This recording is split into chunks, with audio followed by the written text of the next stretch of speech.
All right, this is the fade I've been waiting for, right? If you don't already, go ahead and follow me on Sleep Boogie Fights. We upload tons of content over there, man. We just cracked 1K. So hey, appreciate everybody that's been going down for me. But anyways, damn, not only 94K. But anyways, this fade right here. No. Yes. This man right here. Paro versus Richardson Hitchens. This is the fight I've been waiting for, man. You know what I mean? I've been waiting for this fight since it was announced, and the only reason why is because these two guys, right?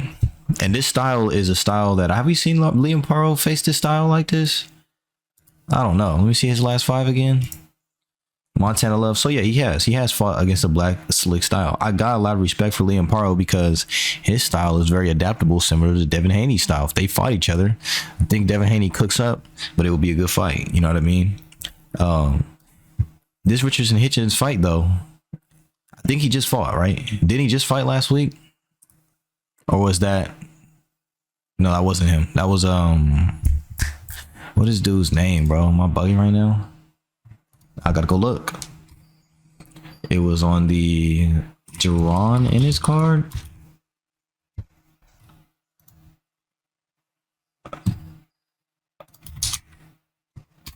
Or you know what? Let me do this. Them boys just had a night.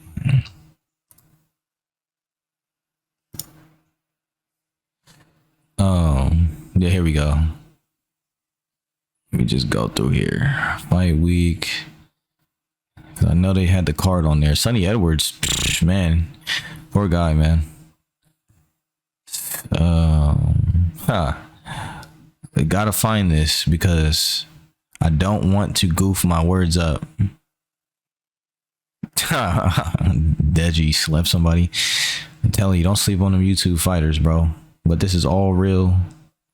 All of this is real. If you're coming here, if you're coming to this page, you're coming here to watch some real deal, something, you know, you're just coming here to watch my mind work and authentic content be created and crafted right in front of you. You dig what I'm saying? That's what you're here for. That's what you're here for. I told you, I put it in my bio, I am not the perfect YouTuber. I am not the perfect YouTuber.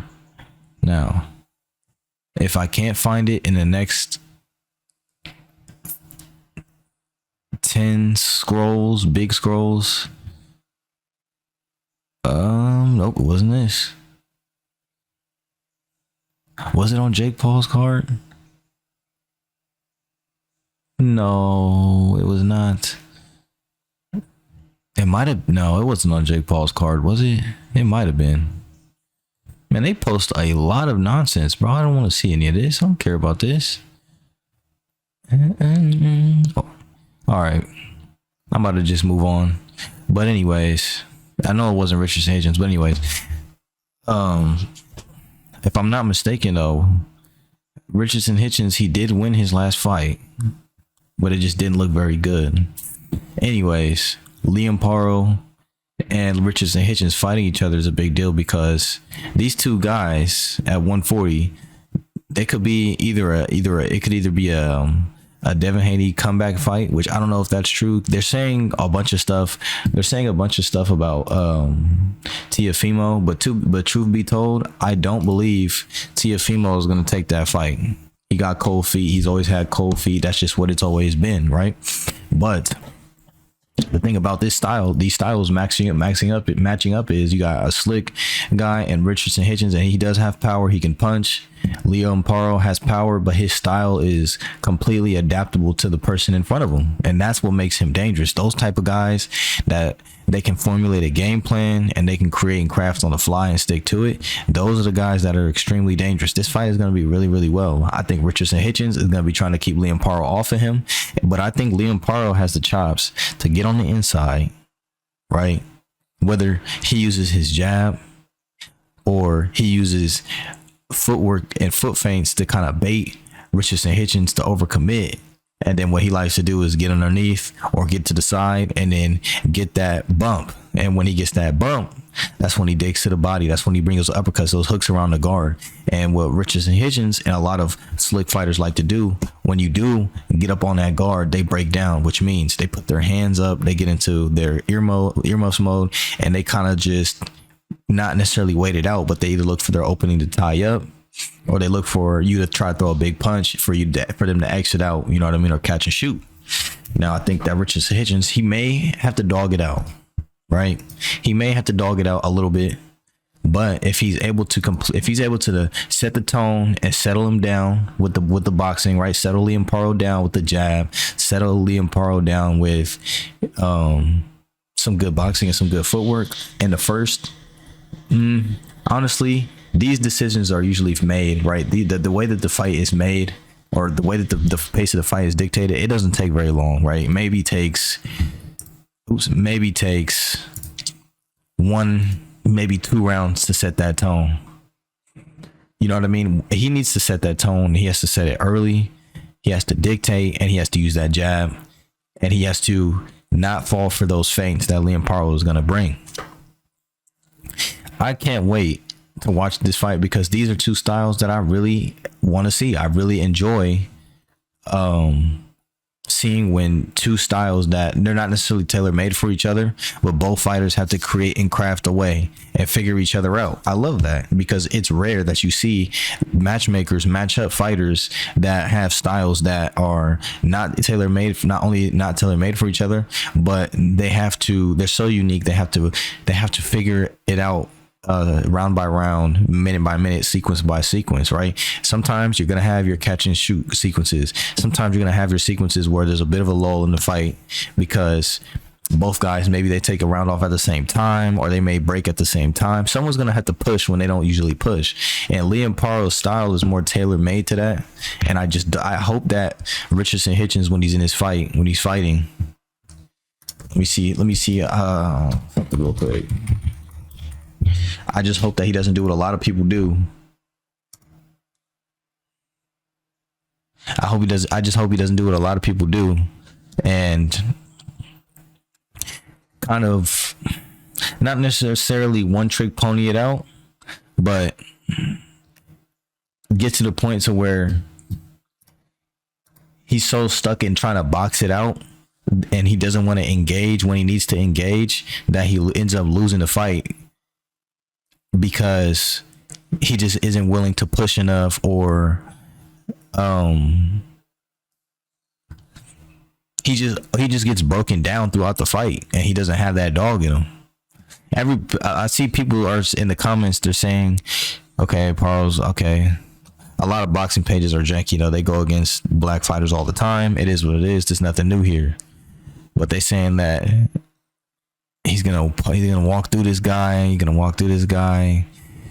You know what I mean? He's gonna do this. He's gonna that. I feel y'all, but man, they're calling this guy a hype job and everything in between. I know he didn't look that great, but man, you dig what I'm saying? I think that this is just going to be a representation of the styles. I think that Liam Paro, if I had to give a prediction, I think Liam Paro might be a little too much for Richardson Hitchens because I don't know how much exposure Richardson Hitchens has had to a style that's so adaptable, so dangerous at all times, right? Because Liam Paro is pushing the pace. He pushes the pace. But he can also box on that, whether he's on the back foot, he can counter, he can catch and shoot, moves his head. Sometimes he leads with his jab to break you down. Sometimes he just uses foot feints and head movement to bait something out of you, picks your shot, and then he gets to the position that he wants. Like, you got to be on point if you're not going to be a big puncher. And he just sat there and went with Sabril Matias and pushed Sabril Matias back, bro. So there's no real pushing him back. You got to really sock him out and catch him in the middle of his shots at the range that you want this fight to be at. So you have to get his respect. You got to put some pop on that jab, make sure he's not slipping it, bringing a right hand over the top or left hand over the. You want to make sure that he's not just gapping you and shooting the gaps on your punches, but also, you know what I mean, make sure that, say you go for a body jab, you don't get lazy in there. Say you go for you cut an angle and he cuts an angle with you. You got to sock him. You can't let that man do that. I'm telling you, this man, if he gets a chance to gap any of your punches is gonna hurt. I'm gonna just tell you that right now. And he's a buzzsaw.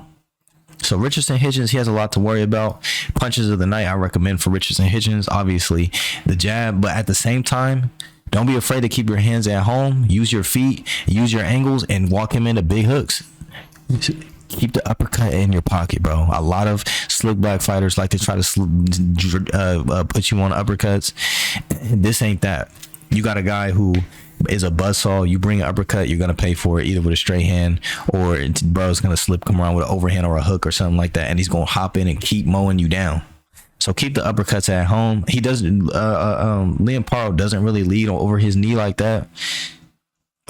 He's a pretty balanced fighter. I don't see too many uppercuts landing for him, but you either keep your hands at home, pick shots, and hit him with big shots coming back, and work your jab as you go back or as you come forward. But don't ever just sit there and box Liam Paro and use your jab moving like at the same range. He's gonna catch you over the top. I promise you.